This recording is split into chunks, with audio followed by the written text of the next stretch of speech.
të dhënat që ne kemi, nga raportet, po dhe nga fokus grupet, nga tryezat e rrumbullakta, nga pyetësorët që kemi bëjnë, tregojnë për keqësim. Së pari sepse gazetaria profesionale, gazetaria në interes të publikut është bërë e panevojshme në mënyrë strategjike, në mënyrë të vazhdueshme dhe sistemike nga aktorët politik edhe nga qeveria sidomos.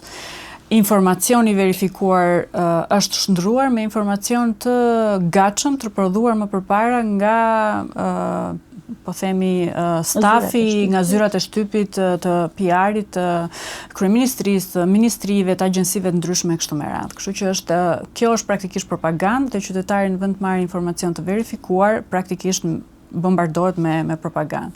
Elementi tjetër është aksesi në informacion. Pra nuk mund të kesh ose është vështirë që të kesh gazetari cilësore pa pasur akses në informacion, në dokumentacione.